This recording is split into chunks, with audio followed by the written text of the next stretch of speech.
Баршаңызға сәлем, сіздермен бірге дәрігер невропатолог Ақжарқын Ситқазықызы. Бүгін сіздермен баланы сөйлетудің 5 жолы туралы айтатын боламыз. Осы видеоны соңына дейін көрсеңіз, осы 5 жолды орындайтын болсаңыздар, балаңыз міндетті түрде сөйлейтін болады. Алдымен мен каналыма тіркеліп, подписаться деген батырманы басып, уведомление деген значокты басып, каналда активті болып отыруды ұмытпаңыздар. Ал енді баланы сөйлететін бірінші жол ол фонематикалық есту қабілетін дамыту. Ол дегеніміз не? Мысалы, сіздер өздеріңіз мынау кілттің дауыс екенін көзіңізді жұмып тұрсаңыздар білесіздер. Мынау мысалы қағаз, мынау қағаздың дауыс екенін сіздер көзіңізді жұмып тұрсаңыздар да білесіздер. Бірақ біздің балаларымыз бұндай дауыстарды көп жағдайда ажырата алмайды. Сондықтан біз балаларда фонематикалық есту қабілетін дамытуымыз керек. Ол үшін біз балаға айтамыз: мынау кілт. Кілт қандай дауыс шығарады деп дауысын көрсетеміз. Екінші, мынау қағаз дейміз мысалы. Ол не обязательно осы екі предмет, басқа да заттарды алсаңыздар болады. Мынау қағаздың дауысы. Содан кейін балаға айтамыз: көзіңді жұм дейміз. Бала көзін жұмады. Көзін жұмып тұрған кезде біз мысалы осылай қағаздың дауысын шығартамыз. Сол кезде бала табу керек: кілттің дауысы ма, қағаздың дауысы ма. Осылайша сіздер қасына уже екі предметті үйренгеннен кейін қасына тағы да заттар қоссаңыздар болады. Мысалы, қолыңызда бар, мысалы, мына су, су қандай дауыс шығарып жатыр, да? То есть бала көзін жұмып тұрып әр дыбысты неден шығып жатқанын үйренуі керек. Сіздер күніге бір мезгіл, хотя бы күнделікті жасайтын болсаңыздар, баланың сондай есту қабілетін дамытасыздар. Екіншісі, тыныс алу жолдарын дамыту жаттығуларын жасау керек. Бізге тыныс алу жолдарын не үшін дамытамыз? Өйткені біздің сөйлеуімізге тыныс алу жолы тікелей қажет нәрсе. Яғни каждый дауысқа біз тыныс алу жолдарын қолданамыз. Егер баланың тыныс алу жолдары әлсіз болатын болса, әрине сөйлеуі баяу, естілмейтін деген сияқты, или жаңағыдай сөйлеуі нашар болуы мүмкін. Сондықтан біз тыныс алу жаттығуларын жасауымыз керек. Енді сіздер үй жағдайында, мысалы, қолымызда бар нәрсе қағазды алайық, балаға осы қағазды береміз. Балам, осы қағазды домалақташы дейміз. То есть сіз өздеріңіз алмайсыздар, баланың қолына бересіздер. Бала осы қағазды қолына алады, сосын домалақ жасайды. То есть бұл бала осылай қысып жатқан кезде, бұл тек қана жаңағыдай дыбыс емес, қосымша сіздер мынау саусақтың моторикасына да, каждый рецептордың қимыл қозғалысына да, осылай айландыруына да балаға көмектесесіздер. Содан кейін бала осылай қағазды домалақтап алғаннан кейін алақанға қоясыздар: балам, давай, кім алысқа ұшырады, екеуміз жарысайық дейміз. Сөйтіп баланың қолына қағазды ұстатасыз. Сол кезде бала үрлеуі керек: кім алысқа үрлейді деп үрлеген кезде қағаз ұшып кетеді. То есть баланы қызықтырып, әртүрлі ойындар арқылы ғана біз баланы сөйлете аламыз. Әртүрлі волшебный дәрі-дәрмек іздемеңіздер. Ондай дәрі-дәрмектер жоқ.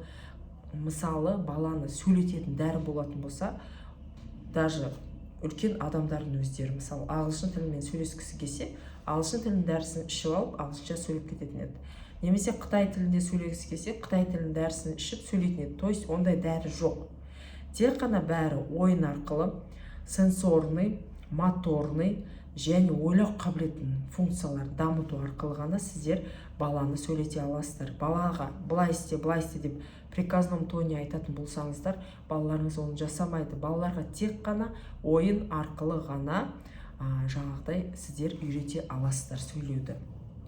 Тыныс алу жолдары жаттығулары тек қана қағаз үрлеу емес, әртүрлі жаңағыдай заттар қолдансаңыздар болады. Мысалы, жіпке мақтаны іліп қойып, соны үрлеп жарыссаңыздар болады. Немесе элементарно шар үрлесеңіздер де болады. Балаларға шарды үрлеген кезде тоже кеуде қуысы түгел жұмыс жасайды. Бұл тыныс алу жолдарын дамытады. Енді үшінші біздің жолымыз ол артикуляциялық жаттығулар жасау. Артикуляция дегеніміз не? Артикуляция дегеніміз ол біздің бүткіл мына жақ бұлшықеттері. Біз сөйлеген кезде тек қана кеуде, өкпе және де тіл ғана емес, қосымша бізде мынау жақ сүйектері, бет бұлшықеттерінің барлығы сөйлеуге қатысады. Сондықтан біздің баламыздың жақ сүйектері мен тілін дамытатын жаттығулар жасауымыз керек. То есть, мысалы, тілді оңға, солға, жоғары, төмен деп, төмен, жоғары, то есть әртүрлі қимыл қозғалыстар жасатып тілін дамытуымыз керек. Бала кішкентай кезінен не үшін біздің ата-бабаларымыз сүйек мұжытқан? Қазір сол сүйек мұжытуды дәлелдей келе, бұл өте пайдалы болып есептеледі. То есть бала кішкентай кезінен сүйек мұжыған балалардың жақ сүйектері жақсы дамыған болады. Күштері мықты болды. Қатты заттар көп шайнау керек та, балаша. Біз дайын затты мысалы мұжылап береміз, балалар уже дайын пищаны, өңкей дайын жаңағыдай контейнердегі заттарды береміз, иә. То есть балаларының жақ сүйектері жұмыс жасамайды. Олар әшейін дәмін сезеді де жұта береді. Сол сияқты даже алманың өзін мысалы тек қана жуып бере салу керек. Біз ол алманы бүйтіп, неден өткізіп, пока. То есть сондай жұмсақ заттар жеп үйренгеннен кейін баланың жақ сүйектері дұрыстанбайды. Сондықтан қатты зат жегізіп үйретуіміз керек тоже. Ол да біздің жақ сүйектерімізді дамытуға көмектеседі. Және жаңағыдай артикуляциялық жаттығуларды жасауымыз керек. Ол жаттығудың түрі өте көп.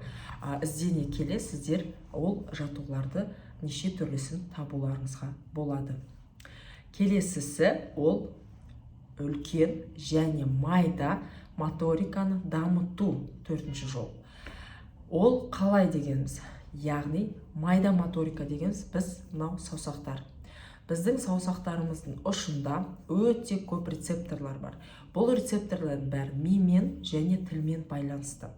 То есть егер бала майда моторикамен жақсы жұмыс жасайтын болса, онда баланың тілі жақсы дамиды. Сондықтан сіздер мынау саусақтың ұшымен көп жұмыс жасатуыңыз керек. Ол жұмысқа әртүрлі нәрсе кіреді. Мысалы, сіздер краска, гуаш красканы кішкентай возрастта сіздер саусақпен сурет салғызсаңыздар болады балаға, әртүрлі түс. Немесе ересек жаста болатын болса, кисточкамен сурет салғызыңыздар. Және де әртүрлі қазір құмдардың да түрі көп, неше түрлі игровой, пластилины, немесе жаңағыдай құрастырғыштар разный, да, саусақтың ұшымен майдалап. Сосын жаңағыдай замогын өзі салып үйренсін. Мысалы, түймені қадатқызып үйретіңізде, оның бәрі майда моториканы дамытады. Ал үлкен моторика дегеніміз бала өзінің денесін осы пространствода сезіну керек. Ол үшін балаға неше түрлі қимыл қозғалысы бар, билер арқылы сіздер баланың кеңістікте өзін реттеуін үйретесіздер. Мысалы, ондай билердің түрі көп, иә. То есть қайталап, мысалы, определенный, мысалы, арам замзамды алатын болсаңыздар да, мысалы, балалар жақсы көреді ғой. Арам замзамды қолмен, мысалы, қимылдатқызып, уақыттан ритмға келтіріп, қимыл қозғалысты ритмға келтіру арқылы сіздер үлкен моториканы дамытасыздар. Бұл төртінші жолы. Соңғы бесінші жолы ол сөйлеу арқылы, сөйлететін өлеңдер мен коммуникациялық ойындар арқылы. Запуск речи деп қазір жаңағыдай айтып атады ғой, запуск речи, сөйлеуді шығару, тілді шығару деп, осы запуск речиді қолданамыз. Ол қалай болады? То есть сөйлемейтін балаға біз сөйлететін алғашында буын арқылы жаңағыдай заттар, әр әріпті мысалы вырабатывать етіп үйретеміз мысалы балаға.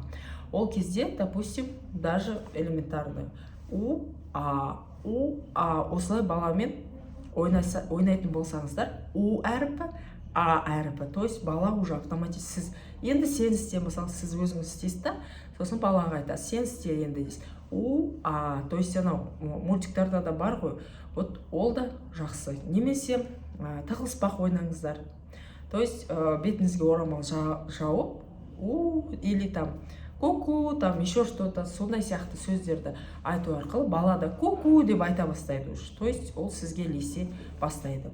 Сөйтіп сіздер ақырын ку-кудан бастап, ау-дан бастап, ақырындап сіздер жаңағыдай запуск деген ол бір буынды айтып үйренгеннен кейін ары қарата автоматически сөздер, ары қарата сөйлемдер жалғасып кете береді.